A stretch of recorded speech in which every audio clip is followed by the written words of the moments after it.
기대해 나에게 주신 하루를 때론 피곤하고 일어나기 싫고 널 깨우는 알람 소리에 짜증도 나겠지만 안녕하세요. 오늘도 푸른 말씀 김호영 강도사입니다. 주무시지 않고 나를 지키셨네. 오늘을 나에게 주셨네. 새 말씀 안에 주가 주신 사랑과 은혜와 능력. 오늘 우리가 나눌 말씀은 사사기 17장 6절 말씀입니다. 그때에는 이스라엘에 왕이 없었으므로 사람마다 자기 소견에 옳은 대로 행하였더라. 우리 한 번 더 읽어볼까요? 그때에는 이스라엘에 왕이 없었으므로 사람마다 자기 소견대로 옳은 대로 행하였더라. 아멘. 좋은 아침입니다. 오늘은 그때에는 이스라엘 왕이 없으므로 라는 제목으로 오늘 새벽 말씀을 전합니다. 우리가 읽은 이 말씀은 사사기 17장입니다. 우리가 지금까지 열심히 사사기 말씀을 읽어나가면서 1장부터 16장까지 사사들에 관한 이야기를 우리가 읽어왔습니다.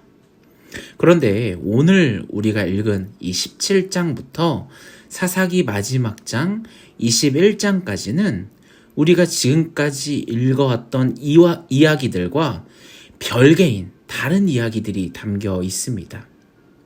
17장에서는 미가라는 인물이 등장하고요. 또 18장에서는 단지파 이야기가 등장하고 또 19장부터 21장까지는 한 레위인에 관한 이야기가 등장합니다. 1장부터 16장까지는 계속해서 이스라엘을 이끌어온 사사들에 관련된 이야기가 가득 담겨 있었다면 사사기 말씀 뒷부분에 묶어서 17장부터 21장까지는 부록 같은 느낌으로 등장하면서 사사기를 결론 짓고 있습니다. 뭔가 부록으로 등장하고 맨 마지막에 담겨 있지만 이 안에 담겨 있는 내용들은 사사시대 초기의 내용입니다. 단지파가 아직 정착하지 못하고 이주하는 상황을 배경으로 그려지고 있기 때문입니다. 그렇다면 우리가 여기서 의문점을 하나 가져볼 수가 있죠. 왜 사사들에 관한 이야기가 끝나고 뒤에 가뜩이나 사사시대 초반 이야기를 왜 부록으로 첨가했을까? 왜 다시 이런 이야기들을 넣었을까? 이 스토리를 통해서 사사기 기자는 어떤 결론을 내려고 하는 것일까? 또 하나님께서는 어떤 이유를 가지고 우리에게 어떤 메시지를 가르쳐 주려고 이렇게 뒤에 부록을 달게 하신 것일까? 오늘은 그것을 알고 또 묵상하는 시간이 되었으면 좋겠습니다. 우리가 읽은 17장 6절 말씀을 한 번 더 읽어볼까요? 그때에는 이스라엘의 왕이 없었으므로 사람마다 자기 소견에 옳은 대로 행하였더라. 아멘. 여러분 사사기 17장부터 21장까지 말씀을 읽어보면 이 말씀이 계속해서 반복해서 등장을 합니다. 마치 이 구절을 사사기 기자가 의도적으로 부각시키려는 인상을 우리는 17장부터 21장을 읽어보면 계속해서 느낄 수가 있죠. 당시에는 여러분 사사시대였기 때문에 당연히 왕이 없었습니다. 여러분 이스라엘의 왕이 누굽니까? 한 분, 오직 하나님이시기에 인간의 왕은 필요가 없었습니다. 하지만 왕이 없었기 때문에 이스라엘에 많은 문제들이 발생했다라는 것을 우리에게 알려주고 있는 것이죠. 여러분 사사시대는 말 그대로 영웅들이 활약하던 시대입니다. 그들은 하나님의 영을 받고 소명과 권위를 부여받고 영웅적인 활동을 펼침으로써 이스라엘을 구원하고 또 다스렸던 그런 영웅 시대입니다.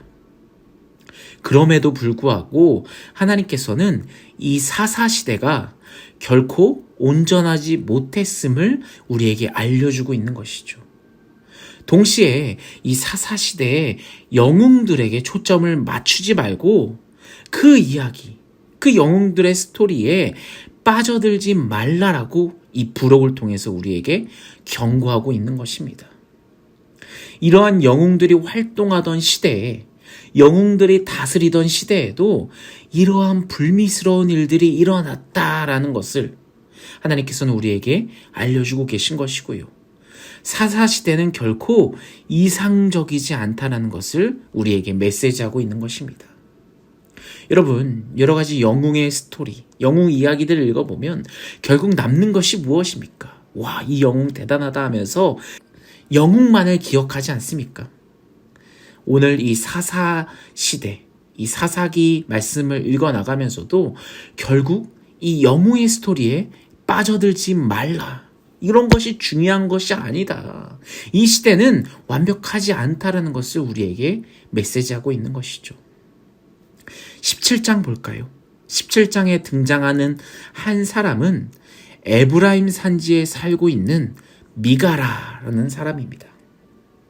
여러분, 미가와 그의 어머니는 말씀을 읽어보시면 가정 성소를 만듭니다. 그리고 이 미가는 자신의 아들을 제사장으로 삼습니다. 5절 한번 읽어볼까요?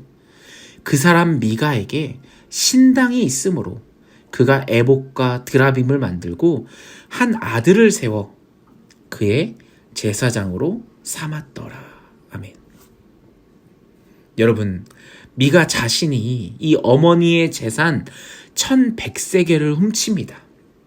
그러나 나중에 미가가 그 사실을 어머니에게 실토하고 그 훔쳤던 돈을 돌려드립니다. 그 돈을 받은 어머니는 자식이 대견스러워서 200세겔로 한 신상을 새기고 또 다른 신상은 부어 신상 둘을 만들게 합니다. 여러분, 미가는 성소도 만들고요, 에봇도 만들고요, 드라빔도 만들어서 자기 아들들 중에 한 명을 제사장으로 삼는 행동을 하게 됩니다. 이런 스토리가 펼쳐지고 나서 오늘 제가 강조했던 구절이 나옵니다. 그때에는 이스라엘에 왕이 없었으므로 사람마다 자기 소견대로 옳은 대로 행하였더라. 아멘. 여러분, 앞서 소개한 이 미가의 어머니가 가정 성소를 만들고 미가가 또 자신의 아들을 제사장으로 삼은 이유가 무엇이었겠습니까? 자기 집안이 잘 되게 하려는 마음 때문입니다. 이 하나님을 섬기려는 마음보다는 하나님을 통해서 복을 받으려고 하는 생각이 강했던 것이죠. 그래서 미가는 하나님께서 금지한 신상을 만들고요, 또 자격도 없는 사람을 제사장으로 삼았습니다. 어느 때요? 바로 이 사사시대에, 이 영웅들이 활동하던 사사시대에 백성들이 하던 행동이 이러한 행동들이었다라는 것을 우리에게 보여주고 있는 것이죠. 정말 황당한 행동 아닙니까? 사랑하는 여러분, 하나님을 잘 섬기는 거 정말 좋은 일입니다. 하지만 그것보다 더 중요한 것은 하나님이 원하시는 방식대로, 하나님이 일러주시는 방식대로 섬기는 것이 정말 더 중요합니다. 하나님께서 원하시는 방식대로가 아닌 미가는 하나님을 이용하려 한 것이죠. 그리고 사사시대에 모든 백성들이 이 미가와 같은 마음을 가지고 있었다라는 것을 이 독자들에게 보여주고 있는 것입니다. 그저 하나님의 힘을 빌어서 자신이 잘 되고자 하는 사람들, 무슨 수를 써서라도 복을 받자, 이게 최종 목표이다라는 그런 사람들, 그런 사람들이 모여있던 때가 바로 이 사사시대라는 것입니다. 이 사사시대가 완벽한 시대가 아니었다라는 것이죠. 그리고 나서 등장하는 이 문장, 그때에는 왕이 없었으므로 사람마다 자기 소견대로 옳을 대로 행하였더라. 아멘. 사랑하는 여러분, 우리는 주님께서 다시 오시는 그날까지 우리는 하나님께서 우리에게 이미 주신 말씀대로 그 말씀을 기준으로 삼고 이 인생을 살아가길 소원합니다. 오늘 본문에 등장하는 미가처럼 그 당시의 사사시대 백성들처럼 타락하여 살아가는 것이 아니라, 자기 소견대로 살아가는 것이 아니라 하나님께서 보시기에 옳은 인생, 하나님께서 칭찬하실 인생, 하나님께서 알려주신 인생을 살아가는 저와 여러분이 되기를 간절히 소원합니다. 그때에는 왕이 없었으므로 사람마다 자기 소견대로 옳을 대로 행하는 삶이 아니라 하나님만을 왕으로 섬기고 하나님 뜻대로 행하는 저와 여러분 되기를 간절히 소원합니다. 우리 같이 기도할까요? 오늘 말씀을 놓고 오늘 하루도 하나님의 뜻대로 살아가는 인생이 되게 해달라고 오늘 주님을 간절히 부르며 우리 같이 기도하며 나아가겠습니다. 우리 같이 기도합시다.